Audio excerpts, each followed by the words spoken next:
So I always start every interview I do with the simple question is, you've done so much obviously in your career in the 4 years. How would you sum it up in one word? At the moment, probably overlooked. It's the best way to put it in one word. Yeah, I mean, you've seen what it's been like around at UKW at the moment, and it's just starting to feel like I'm underappreciated by everyone. Fans are starting to turn their back on me, but that's a whole another thing. Would you say there's more frustration then? Yeah, 100% there's frustration.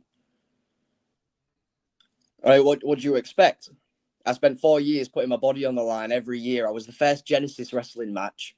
I've been on Showdown since the start, and what have I got to show for it? Absolutely nothing.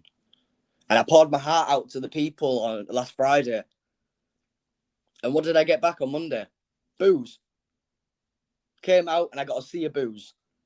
So people clearly don't understand what I'm going through. People don't understand going through, dedicating, a large portion of your life to something and not getting anything out of it, not seeing the results. People can't understand the hard work that gets put into wrestling. I guess so, you're right. I want to talk about WrestleBration Aftermath because we saw a little bit of your mean streak and stuff like that, but it cost you the match, man. Yeah, I know it is. I think maybe I was just not quick enough on the draw. Maybe I underestimated Tom. Because, Tom Savage is a formidable opponent, as you say. He's quite he's got a good head on his shoulders. He knows what he's doing. He's a nice guy. Got nothing against Tom. Got nothing against anybody in the locker room. I think everybody's lovely. What I don't appreciate are people like Just James, whispering in my ear at times, and then on commentary just blatantly hating on me and doing everything that he can on Genesis, on Ignite shows on Mondays. He's doing everything he can to try and, hinder my progress. But that's what I'm used to. I've been used to that my entire life. People expect me to not be able to, defy them, defy their expectations. They always expect me to fail. So would you say then that you're one of these people where you have to prove people wrong in a way? Of course. Because ever since I started in training wrestling, I mean, I was training in 2016. That's when I started. So I've been at this nearly 10 years. And ever since I was training, it was always, maybe you're not likable. Maybe you don't have the size. Maybe you don't have the physique. Maybe you don't have the persona. Maybe you don't have the ability. And wrestling, I'm sure you've got a passion in your life. I'm sure you really enjoy interviewing people. I'm sure that's one of the few things that you found in your life that you're actually really good at. For me, wrestling is that one thing in my life that I'm actually good at. That I can confidently look at myself and say, yeah, you actually have some potential. You actually have ability. Because my entire life I spent struggling and looking and searching for something that, resonated with me, that I could actually put a passion into. And wrestling was that thing. And for people then to say that, I'm not going to achieve anything, or for people to turn their backs on me and doubt that I'm ever going to accomplish any of my goals, it's almost, it's an insult to me. It's an insult to me as a person. Okay, so how are you actually going to make people listen? Well, like I said on Friday, maybe the whole point of it is that these people, they turn up, the fans, they turn up every week expecting something from Horus. They want to see Horus put his life on the line, risk himself, just so they can all go home and feel good about themselves because, oh, well, we got to watch some wrestling on Friday night or a Monday night. But, the man they called George, he had some solid advice for me and some things that he's been saying on Monday nights, they've really resonated with me. Because he's noticed that the crowd really just see us as like toys. We're just characters to them. We're not real people. Wrestlers aren't, wrestlers just wrestle all day, every day. They don't go home. They don't have families. They don't have personal lives. They don't have, goals outside of wrestling. They don't have problems they have to deal with on a daily basis.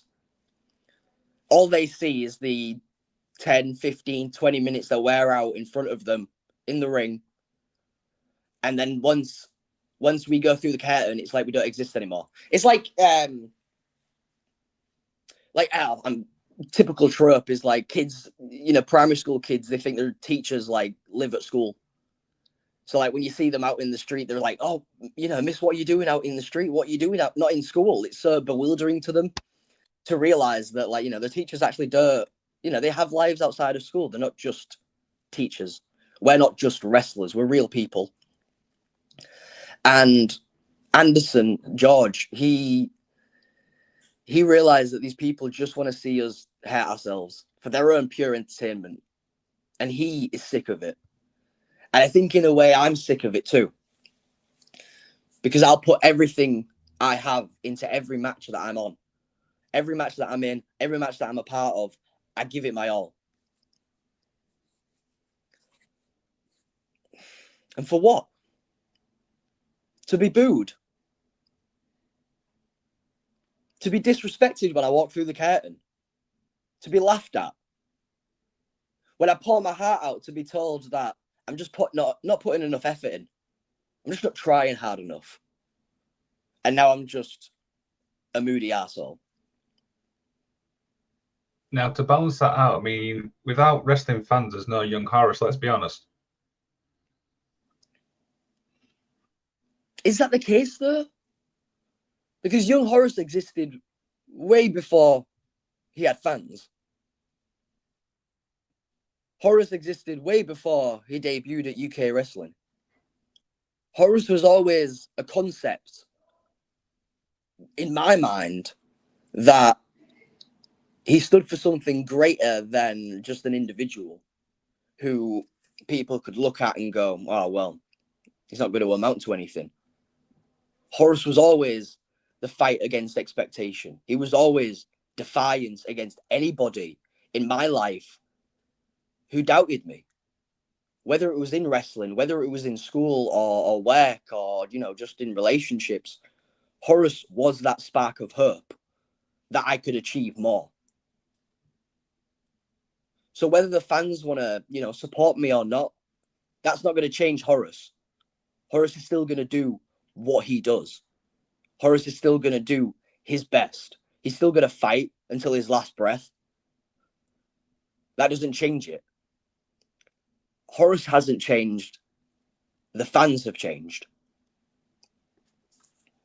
Okay, so when this obviously goes out, obviously on social media and stuff like that, before we obviously get into obviously how you grew up in wrestling and stuff, what would you say to the fans then? What would your final message be? Because it seems like you're turning your back on them in a way. You really think that I'm the one turning my back on the people? And it really isn't them. Do you really think that I'm the bad guy here? I'm only asking the questions. All I've done every week is go out and give my best. Wrestled for these people. Signed their autographs. Spoken to them after the show. All of these people that they've seen me for years, put everything into it. And now because I want to go down a different path, because I know that what I'm doing right now isn't enough. I know that. Because clearly it isn't enough, because I'd be holding championships in the company that gave me my start for once. Because it was UK Wrestling that gave me the opportunity. And I'll be forever grateful to UK Wrestling for that opportunity. But you'd think the way that I've been going, something would have happened. That I would have been able to, win the big one. And it's partially my own fault, I guess. Because recently, like you say with Tom, I've been questioning myself. I haven't known what to do properly. Because I don't know what the right answer is right now. Because when I play by the rules, I don't win. When I break the rules, I don't win. So what do? I'm genuinely stood here in front of everybody on a Friday night asking them what they want me to do. I am looking at the crowd and I am begging them for an answer. Because I'm not just doing this willy-nilly. I listen to the people. I listen to them. But it seems like they don't want to listen to me. And I'm tired of trying to be heard. So like I said on Friday, if they don't want to give me what I want, they don't want to give me the support that I want, why should I give them what they want? Okay. Let's obviously turn away from that and stuff like that, man. I mean, how did Yeah, obviously you get into a it? little bit more like upbeat or something, a little bit more exciting. I was so excited to have this interview with you, Liam, and you've immediately, it's not even a hello when you started the interview, not even a how are you doing, Horus, just straight off. Let's talk about some of the deepest problems in your life right now. I appreciate, you're ripping the band-aid off. It's a good icebreaker. But can we at least, let's talk about something that, I can be positive about. I mean, let's talk about like maybe Super Pro Wrestling or I have a cat. His name's Bruce. I have a life outside of being a wrestler. You know that. Okay. Let's So start. Should we start? what are we doing? Should we start again? Come on, let's start again. Come on. Okay, welcome to the Magic of Wrestling podcast. I'm, of course, your host, Liam May. Young Horus, how was your week been, man? Tell you what, Liam, it's been a rough week. But I'm here at Magic of Wrestling, and I am so happy to be here. Thank you, Liam, for the opportunity to finally, air my gripes out to the world, be able to speak my mind, and be able to answer some of the questions that the people want to know the answers to. There you go. But of course, we're talking about you, man. So I want to start at the beginning. How did you get into wrestling? Okay, was that it? Okay, I thought there was going to be an and.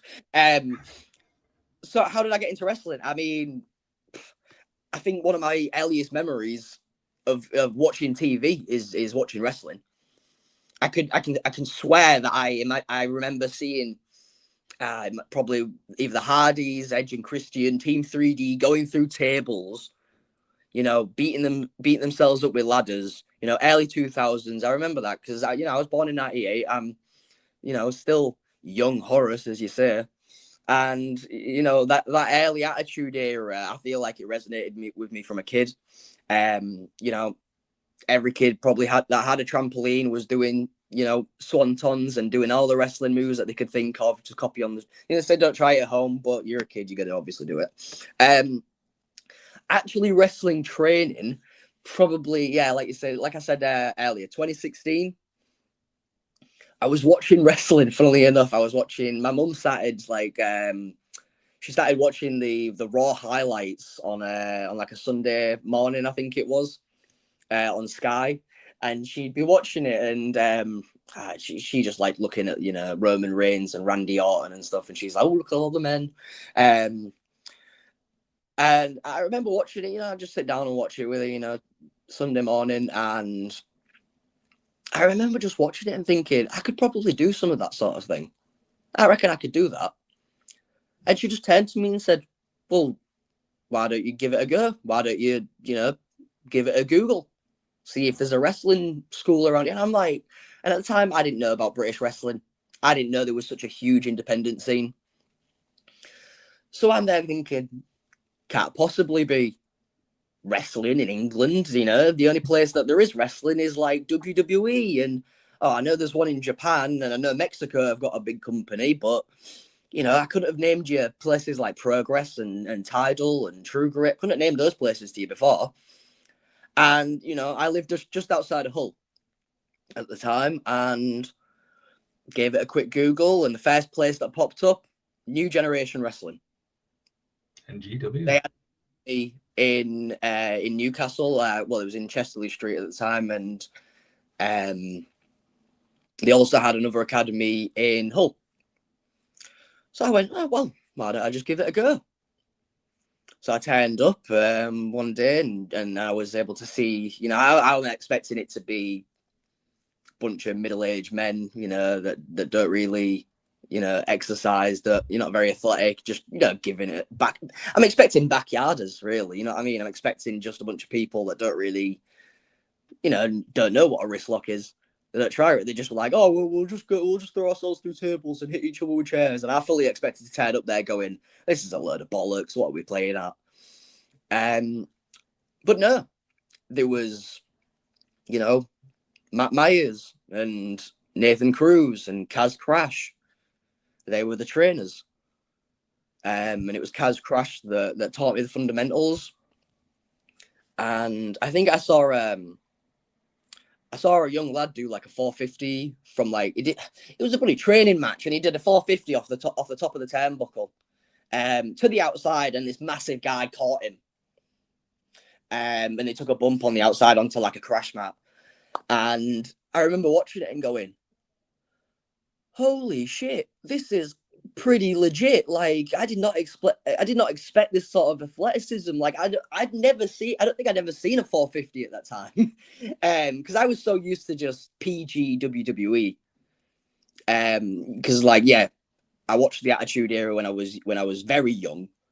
And then there was, you know, Ruthless Aggression, but the pure time that I was really watching it was, you know, like PG era, and I got bored of it so quickly because I could just tell. I was just like, this is so put on, it's so rubbish, and I was just so, you know, taken back by the athleticism that the trainees at NGW had. And the sort of, because I saw them, it wasn't just, you know, doing flips. There was this. They started off by just, you know, working tech, working tech, and they were, you know, just, it was like watching William Regal for me. You know what I mean? It's like it'd be like, you know, watching Zack Sabre Jr. right now. Obviously, they weren't doing that sort of thing, but it was the fact that they had the technical knowledge was just so bewildering to me, and it was really exciting.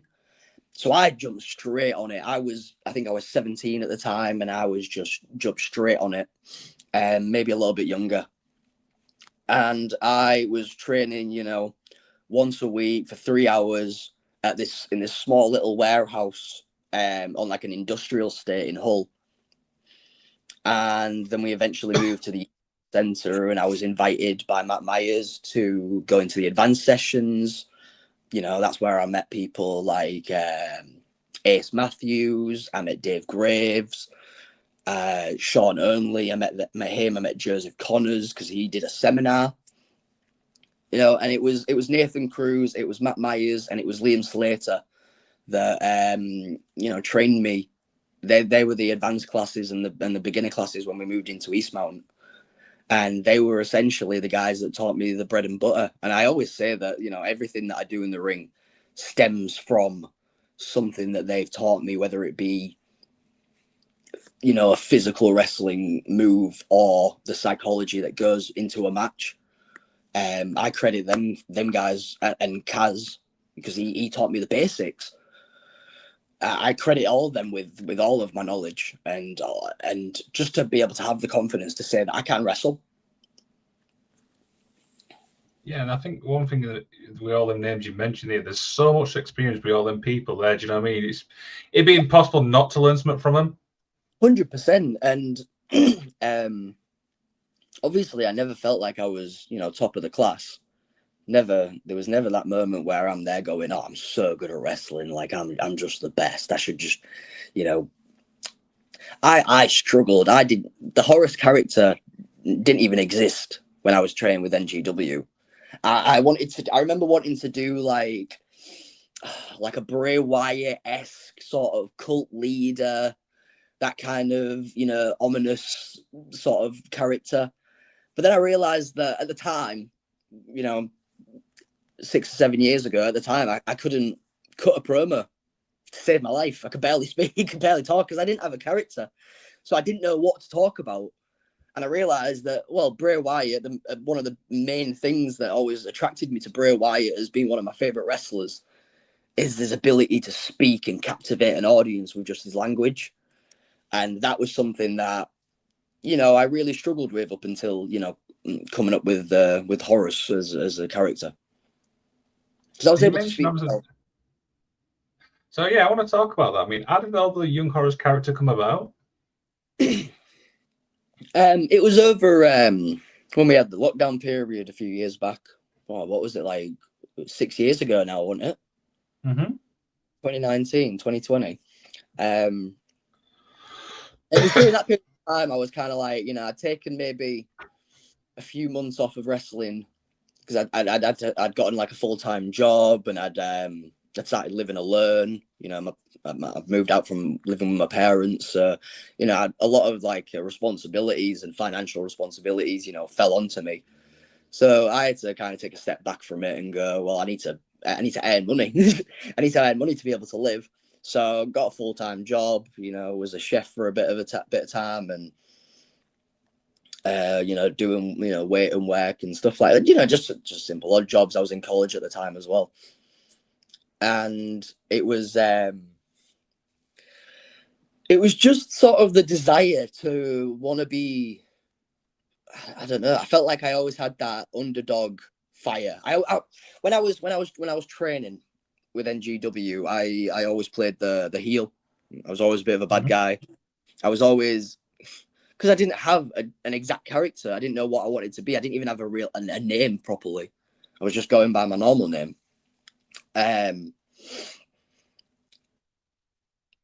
So I didn't really have that ability to.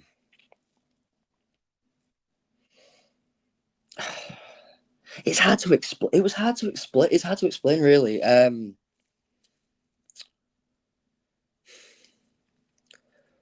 think it was because I was always told that, like, you know, I'll be better as that sort of shit-eating heel that people want to see have his ass handed to him. And for, you know, for a time I was, you know, perfectly comfortable with that. But I always felt like there was something that people could get behind if they really understood me. Like if I could really, you know, express myself as a wrestler, that people would support me and people could see that there was like sort of that underdog fire. And I was always told I didn't have a likable face and that I had a bit of a resting bitch face, as they call it. So I was like, well, what's the best way of hiding my face and also maybe, you know, still looking somewhat attractive? Stick a mask on me. You know, I'm a little guy. I was always, you know, whenever I turned around to someone and was like, oh, I'm training to be a wrestler, like, oh, I guess you're going to be like Rey Mysterio, because I'm, you know, definitely not 6 foot and definitely not 230 pounds. So they just think of the smallest wrestler and they just go, oh, Rey Mysterio, you know. So I guess that had always sort of resonated with me. I really like watching Pentagon. I always watched his stuff in they called it was Lucha Underground when I first discovered him. Because the whole, as soon as I got into wrestling, the whole world of independent wrestling just blew up in front of me.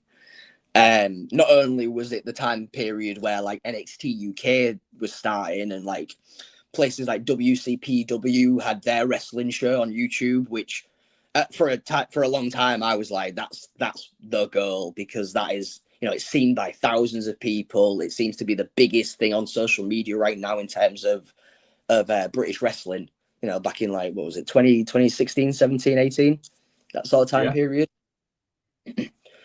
Yeah, and it was just so massive, and so I started learning all about these sort of different wrestlers, and it was originally I'd wanted the mask to sort of be similar to Pentagon's, because I know he has the sashes coming down his face at the front, and I have original concept art of you know, I've always been very artistic, so I drew out concept art of masks, and I had about 3 or 4 different ideas, and finally settled on what you see today, with my hair being exposed. And because I was umming and ahhing about having, you know, like the top of the head covered, and maybe I could have ribbons, you know, like maybe El Generico or Delirious have.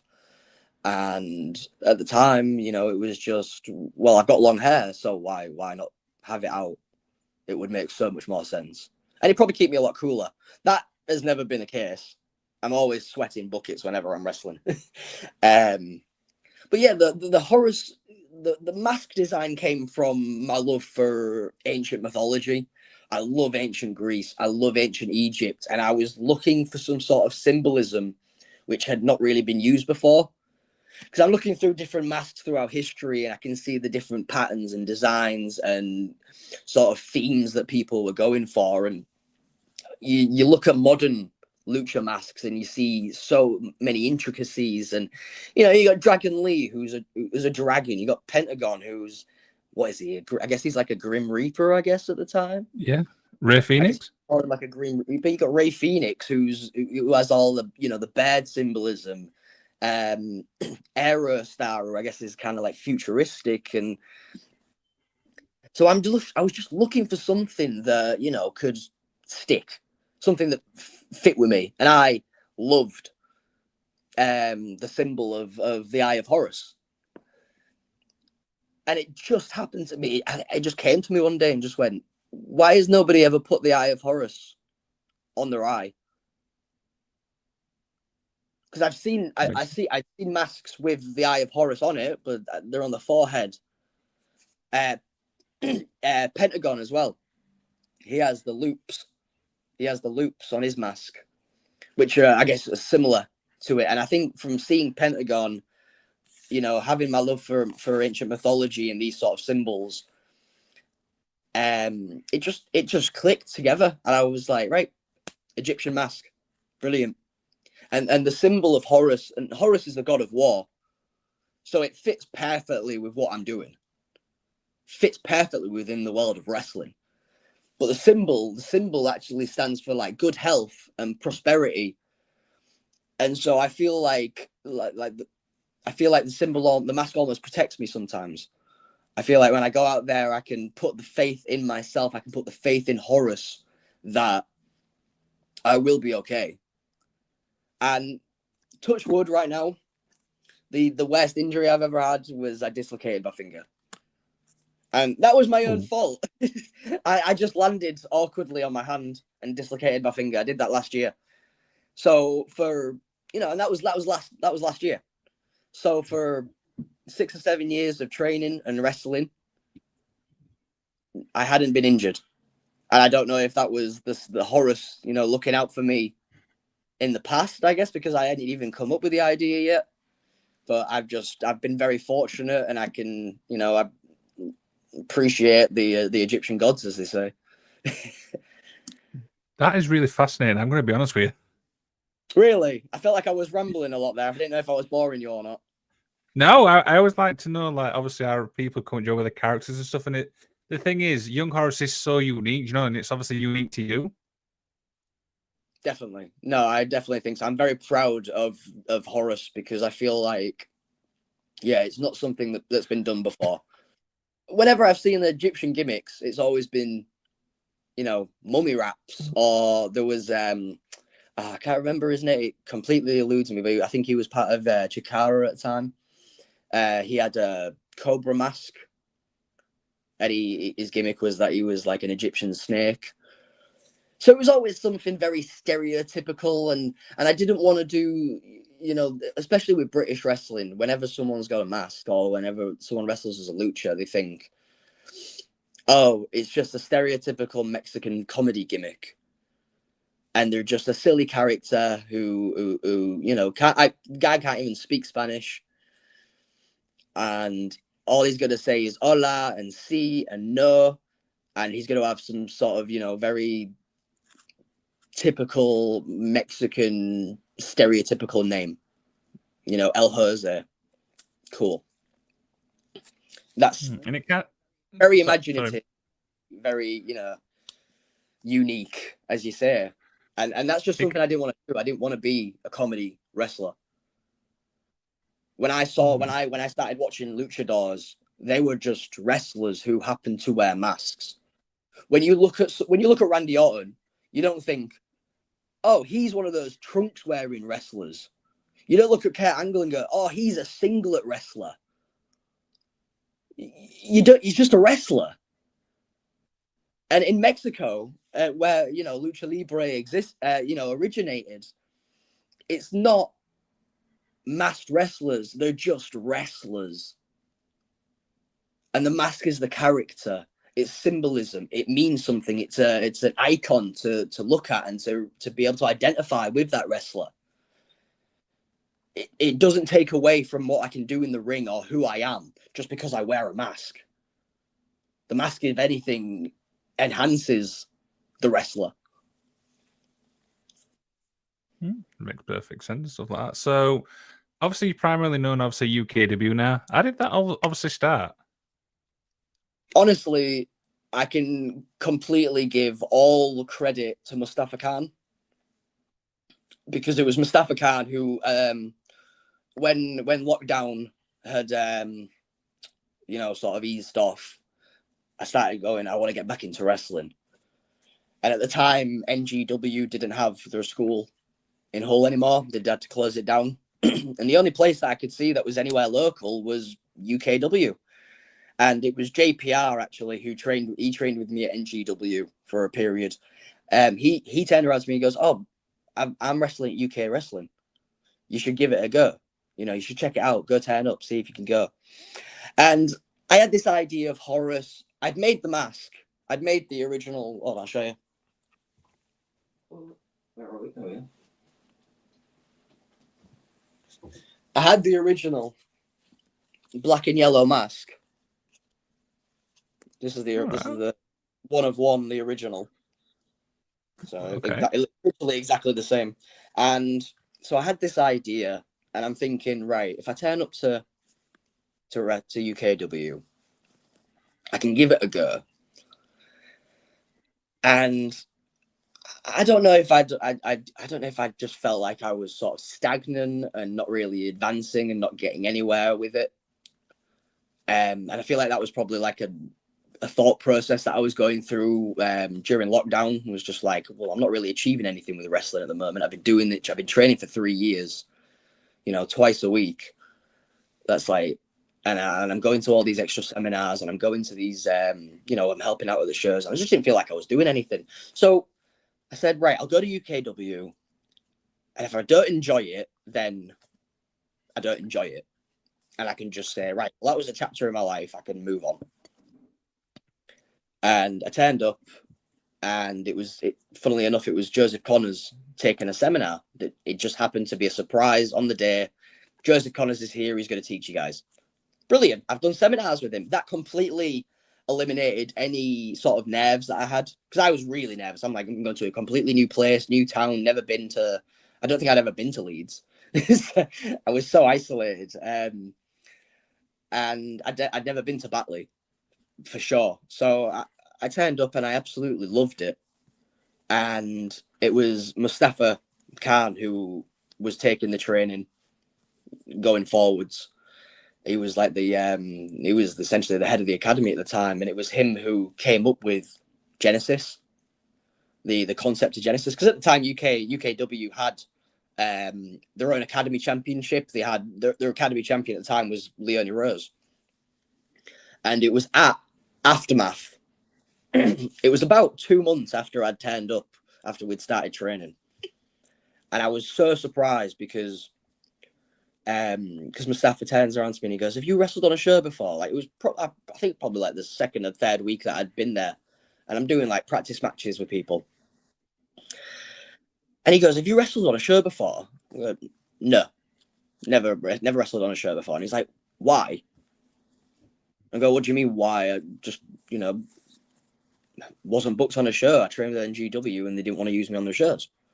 It's pretty simple answer. I just thought, I just thought it was just a very casual question. And he just turned around to me and he goes, "No, you look like you've been on a show before. You look like you can wrestle. Jonathan Sedgwick needs to see you. He needs to watch you." And obviously Jonathan's CEO of the company. He's the head booker, man. He decides who's on the shows. So the next week I had a training match with Ian Creed. I'm assuming you know Ian Creed. He's wrestles with Fountains Church at the moment. Probably I've seen him. I've seen quite a few wrestlers. he does a very creepy gimmick. He's a very gross character. He picks his nose and makes you eat it and Ooh. stuff. Then no. I had a training match with him, and he was so much more experienced than me. And I credit him for this because he was just calling things to me in the match. And I was just doing them as soon as I was told. He's like, do this, you know, do this, whatever. And I'm just going straight away. And I feel like that my ability to listen in the ring helped me a lot.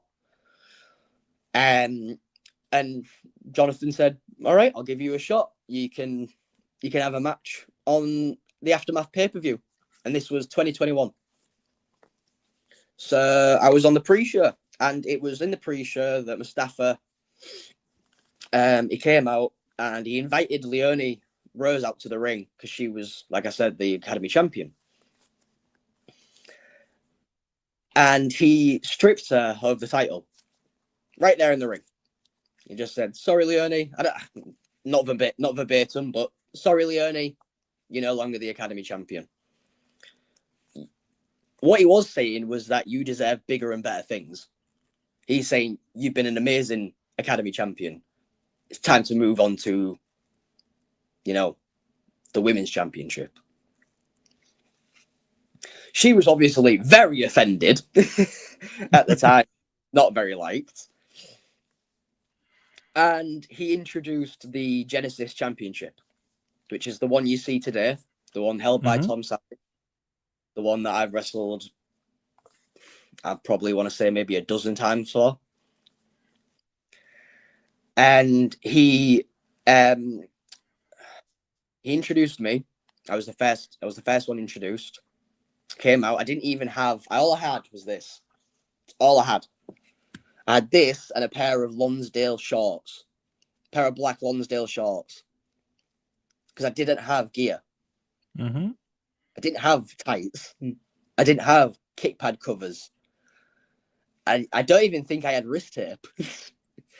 I used electric tape. I just wrapped electric tape around my arm, and I would cut off all the circulation in my hands.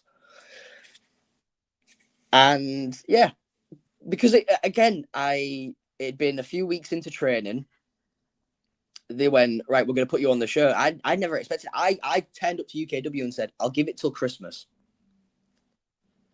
It was June, July at the time. I said, I'll give it till Christmas. If I don't get booked, because I felt in my heart I could get booked. I could do it. JPR said to me, he went, I've been booked on the shows. There's a guarantee that you will be wanted there. I promise you. So I just took it. I just took what he said at face value. I guess I was naive in that sense. But I went there with that false sort of, it was just sort of like that ultimatum of just, if I don't make it, that's fine. I can just move on.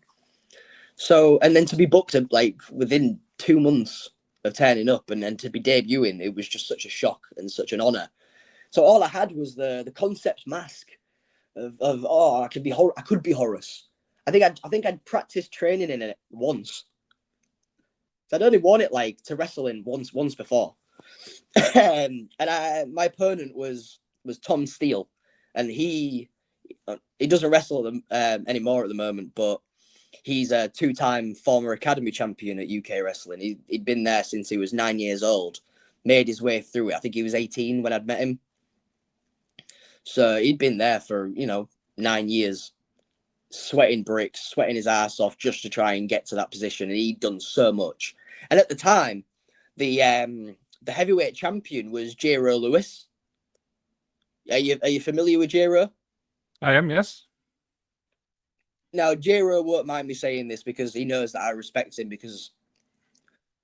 for what I'll say in the future. But J-Ro, again, is not the biggest person. I'm not the biggest person either. We are not the biggest people in wrestling. We will fully admit that till the day we die. That's never an insult to him, because when I turned up at UKW, the heavyweight champion was J-Ro. And I saw that as the biggest inspiration for me. Because I said, if somebody like him, because I'd been taught that being a wrestler meant you had to be 6 foot, 200 pounds, muscle, be massive. You had to have a look.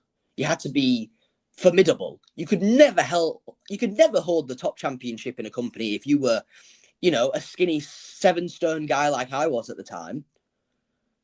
when I first started training, I was 7 stone. I managed to bulk up during lockdown and gone up to 10 stone.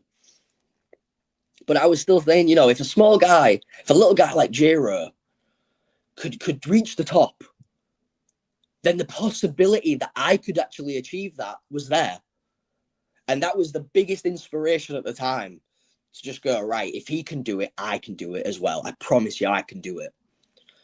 If maybe not reach the championship, maybe not reach those heights, but I can debut. Because I had no faith in myself that I would ever wrestle in front of an audience. And it was, you know, this opportunity at Aftermath, which, you know, I'll forever be grateful for, from Jonathan, for Tom Steele, for being my opponent, for Mustafa, for getting Jonathan to just pay attention, to just notice me, because it was Mustafa who was teaching the academy at the time. For him to turn around and go, this guy needs to be watched, this guy has something, it meant the world to me. And from that point on, I said, you know, I'll be forever grateful. Interesting. I mean, let's obviously talk about the talent pool from UKW. I mean, there's Leonie Rose, obviously, as you mentioned. There's Joe Sedgwick. There's Sebastian Mercer. There's yourself. There's so many great talent, obviously, at UKW. Talk a little bit about a few of them.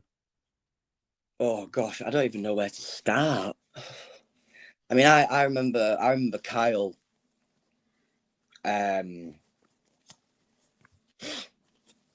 remember in the school there was so many people that sort of turned up and never, they themselves would say, oh, we've got no chance at this. Because it felt like, you know, everything's against you all the time. But I remember people like, you know, Sebastian Mercer. I remember people like Billy O'Keefe. These guys were a next level. Like, I remember when Mercer first started training, and from to see the evolution of Sebastian Mercer is just completely insane. Not only physically, but his psychology in the ring, his ability to wrestle is just, you know, he's one of the few people that you can say really cares about his craft. He's traveled across the country to put a lot of effort in. Same with people like Evan Bishop. These guys really care about the craft, and these are the few people that I've seen come through the UK wrestling, who, you know, from the minute that you see them, you go, right, well, these guys have got something. These guys are gonna, if they keep it up, they're gonna go somewhere, or they'll do something significant. And it was people like Billy O'Keefe that I had I think I had my second match against him. And since then, I've gone on to wrestle him countless times. And the amount that you learn from these sort of experienced people who have come before you, every single match, there's something new. Whether it's a test on your cardio, whether it's a test on your ability, whether it's a test on wrestling psychology and your ability to put a match together, because maybe that person hasn't turned up and they don't have any ideas yet. They've been held up in traffic, so you've got to come up with something. And you're the new guy who has no idea what he's doing, who's just listening to direction, trying to come up with something that they can be proud of and they can listen to and go, yeah, we can do that. That's fine. It means a lot to be able to work with these people, because I don't want to say I was the first, but I was within the top 5. Was it within the first 5 of Sebastian Mercer's matches? I think I was in the first 5 of Momentum's matches. You know, NRG, Momentum, and Hamza were 2 that came from UKW, that started at UKW, that are so talented. And they've just gone on to, you know, they're going across the country at the moment, achieving so much, and I'm really proud of watching, being able to see them. I mean, there's so many names, there's so many people that have come in and out of UK wrestling that you wouldn't even imagine have actually been there. Kemper was there once. I wrestled Kemper in his one, I think his one and only match at UK Wrestling. I wrestled him, and he left a drop kick print the length of my torso on my chest. I decided, oh right, well, he's the biggest guy in the match. Well, what shall I do? I'll go for the biggest guy in the match. And I ran straight up to him, and he said, nope, and he drop kicked me back across the 20-foot ring. I bet that hurt. And I think probably that was the first time experiencing some like freak. No, tell you what, the first time experiencing freak strength was Rex Savage. Rex Savage was my third ever match, and it was in the steel cage for Hallowed Ground at UKW. And Rex Savage picked me up from the outside of the cage. I was on the other side of the cage wall. I'm just about to win. My feet are dangling maybe a foot from the ground. All I got to do is let go. I've just got to release my hands, and I'm falling, and I'm winning the match. Rex Savage reaches through the cage, grabs me by the hair. I proceed to let go of the bars, and I'm still there. And then he proceeds to climb the cage whilst holding me through the bars. So he climbs one, and then he reaches over and he grabs my hair, and then he reaches back and climbs again, and he keeps doing it, and he lifts me 15 feet up the cage to the top, picks me up on his front, and power bombs me off the top. Ooh.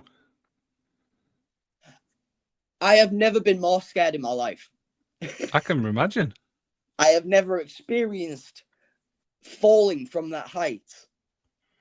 That was my third match in front of an audience. I thought it was going to be my last. And Rex, another guy from UK Wrestling who is just a fantastic person and just a fantastic wrestler. Tommy Dillon, very talented wrestler. I think he's quite underrated, to be honest with you. Cliff Harrison, he's just become the TV champion. Good on him. It's about time he became the TV champion because he's been at UK Wrestling longer than I have. Mm-hmm. He was wrestling Ellis Barker before the UKW arena ever existed. We're probably going back 10 years. And Cliff was one of the Genesis champions. He was one of the first Genesis champions who I looked at as a big inspiration because he held that title with such prestige and he made it the most important title for a period of time. Him and Joe, because it was him and Joe Sedgwick that feuded over that title for the longest time. It felt like about a year they were feuding over it, back and forth. You never knew what was going to happen next. It was them two that really made me think, right, if I ever win a championship, I want to elevate it to the highest degree I possibly can. And I'll put my hands up and I'll say I've never had that opportunity at UKW because all I've wanted to do is represent the company and do them proud. I just want to be able to put on the best matches that possibly could be done. That's okay that I've not done it at UKW. I've been so fortunate as to other promotions I have been successful. I recently was the Ian Cotter Memorial Champion at Super Pro Wrestling. My hometown. Was it you from Barnsley? I didn't know you were a Barnsley lad. Yes, I'm from Barnsley. It's my hometown. Literally, Oh. where the venue is, I'm literally down the road where I live. Oh, you live around there. Brilliant. That's fantastic. Oh, well, I'm really hoping I'll see you there. It's the 13th, isn't it? I've got the thing. We'll promote that at the end. Oh, sorry. I don't know what's happened there. There we go. Sorted out. I think I got a message in. But what was I talking about? Yeah. SPW. I was able to hold a championship for Super Pro. And it was the biggest honor to be able to do that. And to then be able to go on and wrestle, the likes of James Mason and Johnny Storm to defend my title against two British legends, two veterans of the business, two people that in those 2 matches, I have learned so much from. And I was so nervous wrestling both of them. I just wanted to be able to prove that I belonged in the ring. And James Mason gave me some really nice words of encouragement afterwards, after I wrestled with him. And he even, he got up on the microphone and he said, "This guy's just taking me to my limit. He deserves to be the champion." I was there, And I remember. to be told that by a British legend, it wasn't even the first time he'd said something like that. It was a new British promotions as well, that this guy grabbed the microphone at the end of the main event. He just wrestled Dante Durden and attempted to win the new British Championship. And obviously, Dante's cronies got involved and cost him the match. But it was James Mason who got the microphone at the end of the show. And he invited myself, Tommy Rocker, Aiden Sparks, Posty Malone. He invited us all into the ring. And he said, "You guys are all incredibly talented." And he looked at me and he said, "There is going to be a future new British Promotions champion amongst you one day." And it was not only James Mason saying it, it was the crowd all chanting my name at the end of the night, because it was the people of Barnsley that wanted me to defeat Dante, because he's done nothing but give them gripe for, it feels like it's been years now. Feels like he's been holding the title for decades. He's been holding it hostage. And it was the people that decided, this is our number one contender. And I got that opportunity. And I'm sure you'll ask me about that very soon. So I won't go on about that. I won't spoil it. But I was given that opportunity. And I always see winning a championship as proof that you are capable of representing not only the company, but yourself in the ring. Because nobody wants to see sloppy wrestling. Nobody wants to lose their faith in wrestling.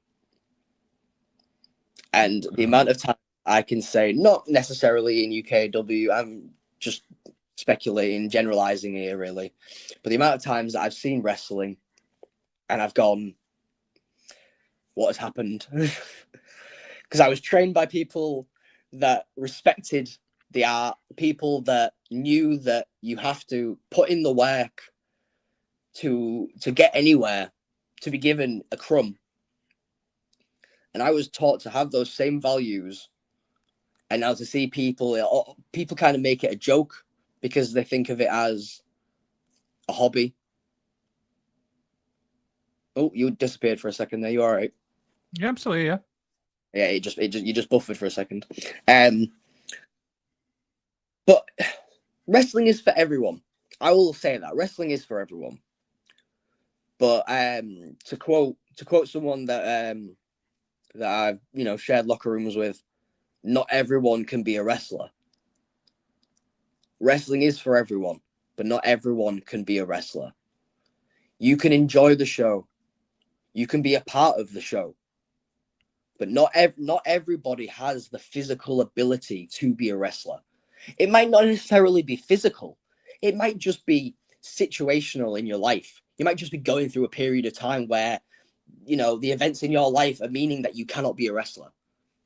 That's fine. You can still enjoy wrestling. You can still be a part of wrestling. Wrestling is inclusive.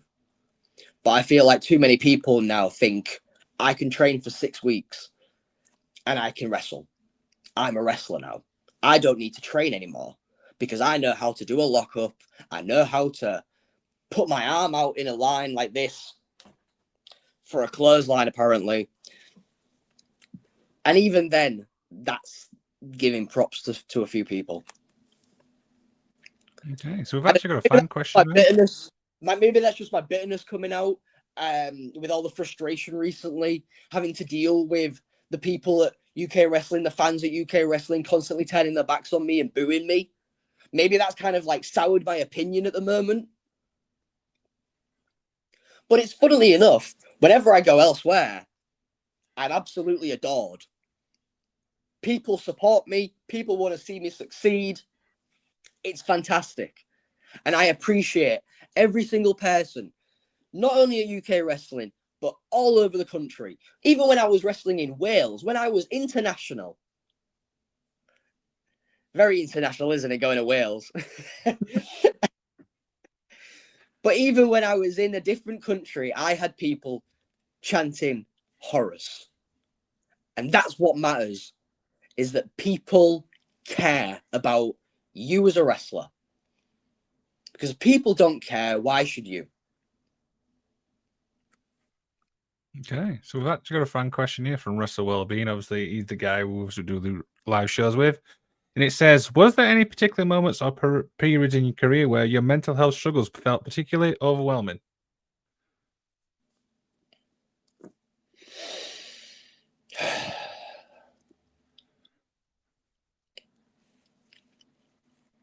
Yeah, very, very often. There was a lot of doubt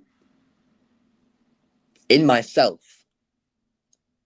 I guess because of the environment of having people around me who doubt me so often. You know, you get told something so many times, you end up believing it. Doesn't matter if it's true or not. And I feel like every time I put on the mask, every time I embody Horus as a character, as an individual, I am battling with myself, with all of those overwhelming feelings of not being enough, of not being able to achieve what I want to.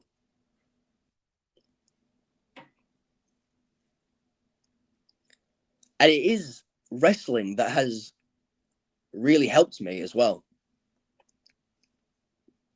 Because without wrestling, again, like I said at the start, I don't know if I'd have a passion in my life. I don't know if I'd have a direction. And maybe I'm not going to make a career out of this. Maybe I'm not going to be the next WrestleMania main eventer. Maybe I won't, like, you know, finish my story, as they say. But that's not the goal for me.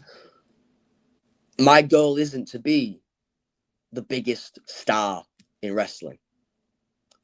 My goal is to, when I have left wrestling, when I'm no longer able to wrestle, that people can look back at Horus's work and say, he gave a shit. He cared about what he was doing. And it didn't matter what other people said. He still gave it his all. And maybe he was underrated or overlooked. Because I don't think there's enough Horuses in the world. People that will actively fight against something they dislike, something they don't believe in. Because it is just a perpetual lie, you know, circulated by people that just doubt you and want you to fail. People who don't see your success in the future. I don't care if my destiny is to fail, because I will do everything possible to change it.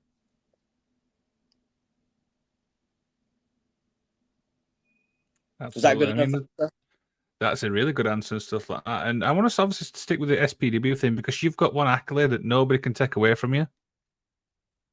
You were the first champion. There could be 10 champions. Do you know what I mean? There could be 20 champions next. You will still have that accolade of being the first. Yeah, I know.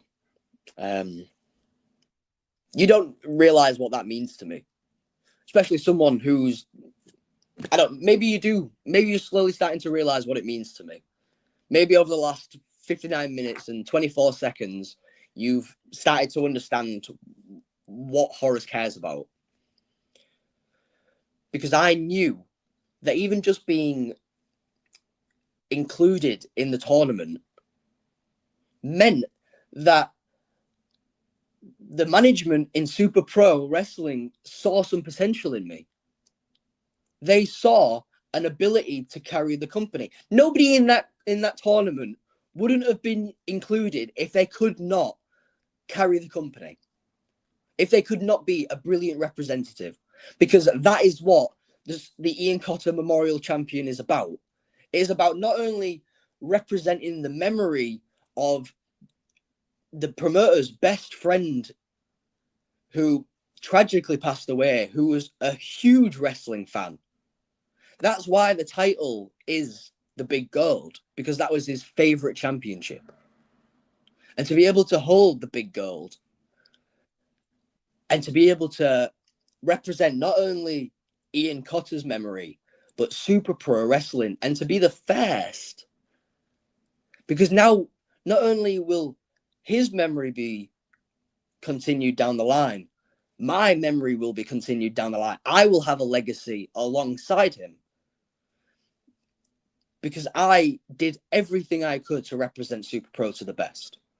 I gave it everything I could in every match that I was there. And in one night, I beat 3 other wrestlers to become the Ian Cotter Memorial Champion, the inaugural Ian Cotter Memorial Champion. And that's something, again, like you say, no one can ever take that away from me. That means the universe to me. That means the entire everything to me. Because it proves that I belong. It proves that I don't need to suck up to get what I need. I don't need to give up on my own morals. I don't need to throw my ethical code away. I can be Horus. I can be my true self and still achieve what I want. And I just want more people to realize that. So let's obviously wrap up today, because we've got 4 things to promote, and now you may have lost the title, but you've got an opportunity to get it back. Talk about this. Well, it's only right, really. Honestly, I could have. Were you there at the last show? I was not. Well, I don't know if you've seen the match, but I had that won. I would still be here. I'd be here with the title over my shoulder, still the Ian Cotter Memorial Champion, because I had Johnny Storm beat. If it wasn't for Evan Bishop, I would still be the champion, because it was Evan that distracted the referee's count. It was Evan that distracted the match, distracted me. He tried to get in the ring. He tried to involve himself. And fair play to Johnny. Fair play to him. There's nothing against Johnny. He took advantage and he won. At the end of the day, he was the better man. That's absolutely fine by me. If Johnny was going to beat me clean, that'd be absolutely fine. If it wasn't without interference from Evan, not on Johnny's part, I don't think Johnny had anything to do with this. I don't think Johnny asked Evan to get involved. I don't think Johnny's like a secret member of the Poison Panthers. No, I think Evan is just so bitter that I was able to beat him to become the first ever Ian Cotter Memorial Champion. I think Evan just can't sleep at night. And I think I'm living rent-free in his brain. So it was Evan. Evan thinks that he deserves to be the #1 contender. He deserves a match. I'm not going to have that. I'm not going to let him wrestle Johnny Storm one-on-one, because I deserve that rematch. I deserve to go for what I never lost. Yeah, and outside that, we've got a few more matches. Do you want to talk about this one when it decides to load? There we go.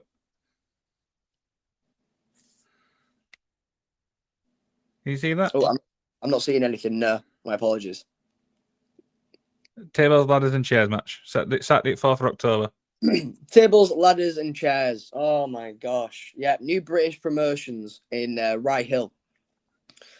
There's going to be a tables, ladders, and chairs match. Luckily, I'm not part of it. I'm actually going to be somewhat unscathed.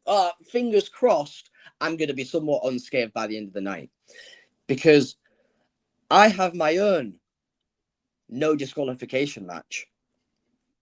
I have to face John Allen's in a last man standing match. Now, John Allen's is the man who cost me the New British Promotions Championship.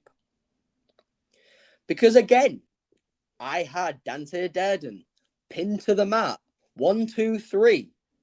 Where was the referee? Distracted by Dante's cronies. And where was John Allen's? Sneaking into the ring and punching me with a chain-wrapped fist, knocking me out and costing me the victory. So what have I got to do? Before I can even focus on Dante again, I've got business to take care of. John Allen's, he's calling himself the Juggernaut, but he's never had to face the giant killer. So it's going to be young Horus versus John Allen's at New British Promotions, last man standing.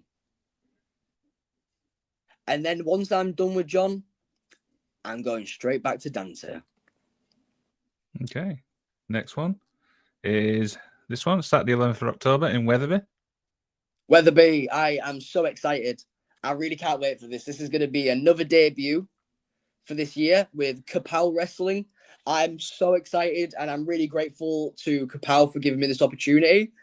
I'm wrestling Davey Thompson, and I've never met Davey before that I can remember. I don't think I'm familiar with him. I'm really excited to work with him because I know that he's a very experienced wrestler, and I know that he's got a great reputation. So I'm really excited to be sharing the ring with him. I couldn't really thought of a better person to test me in my Kapow debut.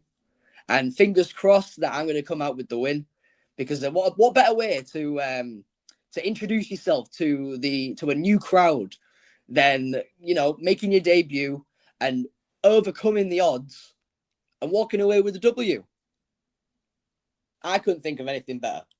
So yeah, anybody near Wetherby, definitely turn up and see young Horus make his Kapow debut.